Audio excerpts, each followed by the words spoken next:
안녕하십니까, 이나무입니다. 금년 국장에서 가장 중요한 이벤트는 상법 개정이다. 상법 개정은 다른 것이 아니고 투자자 보호. 내가 이 회사의 주주인데 나를 이사회가 제대로 보호해 주느냐 여부죠.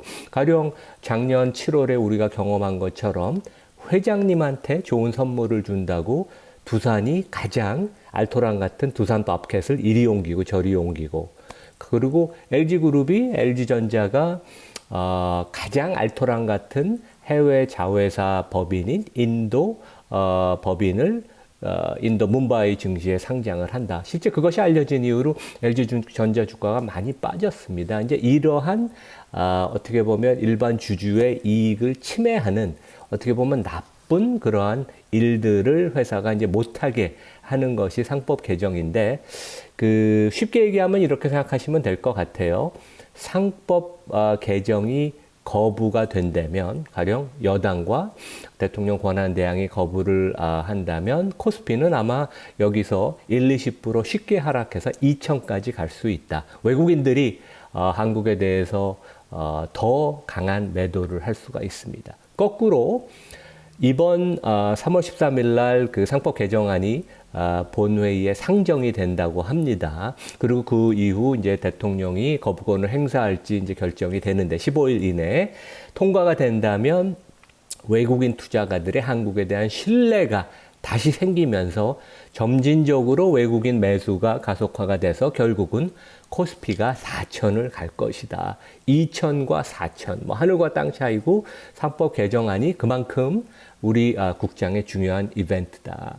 지난주에 제가 관여하고 있는 한국기업 거버넌스 포럼이 상법 개정안 반대 논리가 허구인 3가지 이유라는 논평을 냈어요. 저랑 우리 천준범 부회장 변호사가 같이 글을 썼는데, 저희는 대단히 실망을 했습니다. 왜냐하면 작년에 대통령, 경제부총리, 법무부 장관, 그 다음에 금융당국도 상법 개정을 적극 지지해서 코리아 밸류업을 만들겠다고 그랬는데 다 유턴을 했죠. 근데 지금 재계나 그 경제단체에서 주장하는 3가지 상법 개정을 하면 안 된다는 거는 다 허구예요. 왜냐하면 제가 국제금융시장에 30년 넘게 있어서 이러한 것들을 잘 아는데 다 거짓말이라. 첫 번째, 소송이 남발할 것이다. 근데 제가 실제 삼성전자 의안을 18개월 동안 이사회 의안을 안건을 다 찾아봤는데 충실의 의무가 적용이 되는 것은 단 한 건이다. 그래서 일반적으로 우리가 이사회에 올라오는 안건 중에 5% 미만이 충실 의무 대상이어서 소송이 남발된다는 것은 어불성설이다, 거짓말이다. 이런 얘기도 하죠.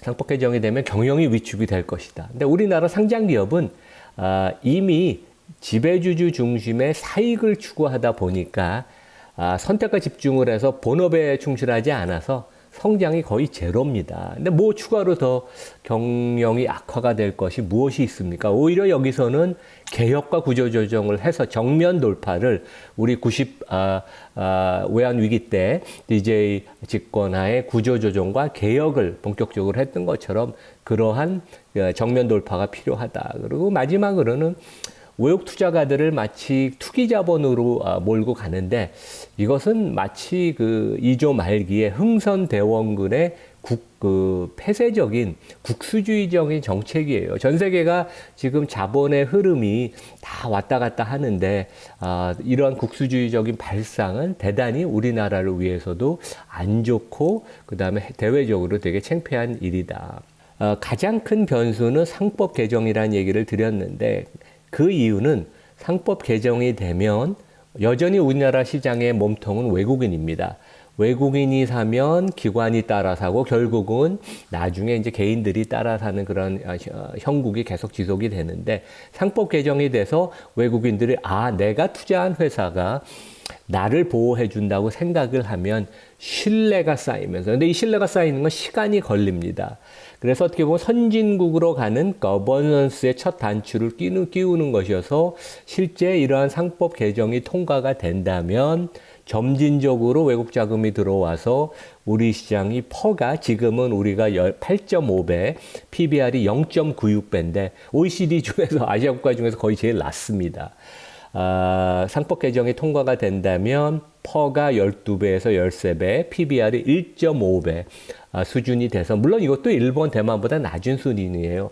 코스피가 지금 2,500에서 4,000이 갈 수 있다. 금년에 무조건 점프한다는 건 아니지만 점진적으로 우리가 올라갈 수 있다. 우상향할 수 있다. 하지만 거부를 우리 정부와 여당이 한다면 퍼가 다시 6, 7배로 하락을 하고 PBR이 0.75배까지 내려올 수 있다. 외국인들이 다시 주식을 금년에도 외국인들이 주식을 팔고 있죠. 근데 매도가 더 가속화가 될 수 있다. 실제 우리가 세계 최고의 기업인 애플 같은 경우도 팀 쿡이 2012년 취임하고 나서 꾸준한 주주 환원, 이 회사는 버는 돈, 순이익의 거의 전부 아니면 어떤 때는 그 이상을 자사주 매입 소각을 하고 추가로 배당을 합니다. 성장도 회사가 하고 성장도 하고 주주 환원을 하고. 그래서 실제 이 회사는 보면 퍼가 10년 전만 해도 13배, 14배인 게 지금은 그것에 무려 2배가 넘는, 그러니까 30배 초반, 지금 3배쯤 되는데 퍼가 13배게 하던 게 33배로. 그러니까 이 신뢰가 회복되는 것은 시간이 걸립니다. 그래서 우리가 이러한 신뢰를 국제금융시장에서 우리 한국 증시가 받으려면 첫 단추가 이사회의 독립성, 그 다음에 상법 개정, 그러니까 그 이사가 의사결정을 할 때 모든 주주를 위해서 충실하게 의사결정을 하는, 어떻게 보면 선진국에서는 아주 기본입니다. 그래서 애플의 예를 우리가 참고하면 될 것 같고, 전 세계 가장 큰 연기금, 국부펀드, 최대의 기관 투자가 다 회원으로 있는 아시아 기업 거버넌스 협회라는 ACGA. 제가 맡고 있는 한국 기업 거버넌스 포럼하고 아주 가깝게 일을 많이 합니다. 여기가 작년 12월에 우리나라 300명 국회의원들한테 공개 서한을 보냈어요.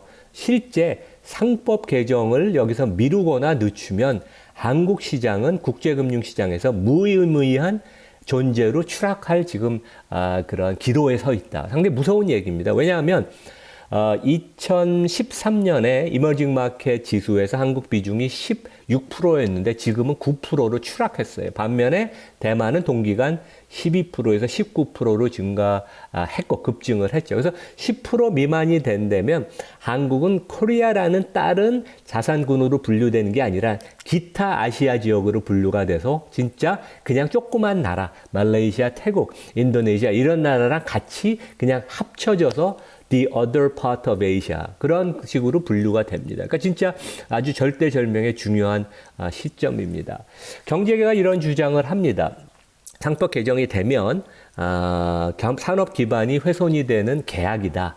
남소, 그러니까 소송이 많아진다는 그런 우려 때문에 경영 활동이 위축이 된다. 근데 저는 이것은 완전히 거짓말이라고 생각합니다. 왜냐하면 제가 삼성전자랑 현대차의 2023년 1월부터 작년 2024년 6월까지 이사회 의안을 분석해 봤는데 삼성전자는 44개의 의안이 있었는데 실제 그 중에 이사 충실의 의무가 이사가 좀 부담을 느낄 것은, 근데 이사의 업무가 원래 그거예요. 충실의 의무에 부담을 느낄 것 단 한 건입니다. 현대차 포함하면 전체 의안이 91개인데 그 중에서 4개. 그러니까 실제 2년에 100개의 의안이 이사회에 올라오면 실제 충실의 대상이 적용이 되는 거는 5% 미만이다. 그러니까 극히 미미해서 소송이 남발된다는 것은 완전한 거짓말이죠. 대기업의 경영을 극도로 위축시킨다. 이런 주장을 재계가 하는데 이미 우리나라 대기업은 성장이 멈췄습니다.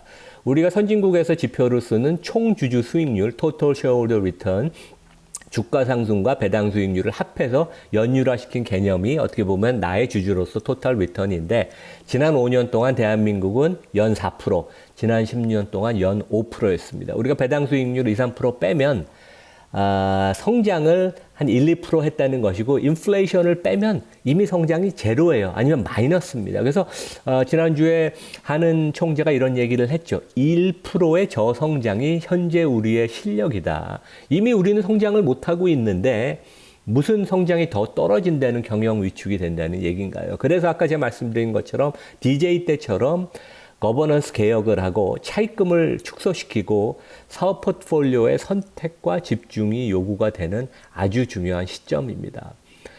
우리나라 기업들은 본업에서 승부를 거는 것보다는 지배주주가 원하는 대로 사세를 키우는, 회사 수를 늘리는, 여러분들 많이 애용하시는 쿠팡은 단 한 개 회사만 상장돼 있습니다. 미국에. 그 아래 자회사들은 100% 들고 있고. 그래서 모든 자회사의 가치가 위로 올라가는데, 오른쪽에 보면 카카오는 100개가 넘는 자회사, 그 밑에는 또 수백 개의 자회사가 있는, 각자 도생하는, 그러니까 위로 카카오로 기업 가치가 올라오지 않죠. 이런 나라는 전 세계에 없습니다. 우리 잘 아는 삼성전자와 TSMC를 비교해도 TSMC 시총이 10년 전에 삼성전자의 반이었는데 이제는 4배예요.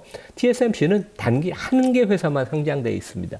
그 밑에 여기 왼쪽 그림 보시다시피 자회사가 많지만 거의 예외 없이 모두 100% 들고 있어서 자회사들의 모든 기업가치 창출이 모 회사로 올라와서 내가 TSMC 하나 들고 있으면 모든 가치가 글로 수렴이 되는데 삼성전자는 여전히 아래 보시다시피 우리나라 대기업 같이 대단히 복잡합니다. 그래서 이런 것들을 못하게 충실 의무가 도입이 돼서 이사가 신중하게 모든 주주를 위해서 의사결정을 해야 된다. 그런 말씀을 드리고 마지막으로 외국 투기 자본의 공격 가능성이 높다. 이건 완전히 거짓말이에요. 왜냐하면 제가 30년 이상 국제금융에 있어서 외국 투자가를 가장 많이 알고 그 사람들도 저나 저희 포럼을 편안하게 생각해서 자주 대화를 나누는데 2020년에 3%룰을 도입할 때 그 자동차 산업연합회 회장 정만기 씨라는 분이 이런 얘기를 했어요. 상법 개정안이 되면 적군이 우리 군 작전회의, 이사회에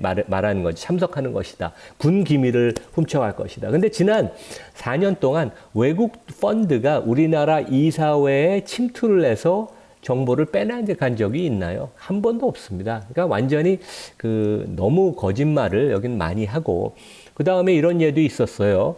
어디 단체에서 주장을 했는데 삼성전자의 외국 주요 주주 4군데, 블랙록, 뱅가드, 그 다음에 캐피털, 가장 큰 국제 투자가입니다. 그 다음에 세계 최대의 국부 펀드인 노르웨이 국부 펀드 4개가 연합을 하면 감사위원이 되는 이사를 선출할 수 있다. 그 가능성이 높다. 근데 제가 아는 이 4개 기관을 제가 30년 이상 고객으로 서비스를 했는데 이 4개 기관은 전 세계 어디에서 지난 50년 동안 한 번도 적극적으로 자기가 나서서 이사를 선출한 적이 없습니다. 물론 후보가 추대가 되면 거기에 찬성 반대는 던지지만 그러니까 너무 이러한 팩트가 아닌 거짓말이 난무하고 그것을 재계나 경제단체들이 주장하고 그런 것들이 이제 보도가 되는 게 너무 안타깝고 그런 것들은 시정이 돼야 된다. 그래서 이런 결론으로는 우리 국장에서 우리 투자가분들이 편안하게 믿고 투자를 할 수 있으려면 상법 개정, 즉 이사의 충실 의무가 회사로부터 회사와 모든 주주, 총주주를 확대되는 게 반드시 필요하고 이거는 글로벌 스탠다드고 모든 다른 선진국에서는 다 그냥 숨쉬듯이 인간이 숨쉬듯이 자연스럽게 기업 경영에 녹아 있습니다. 네, 여기서 마치겠습니다. 네, 감사합니다.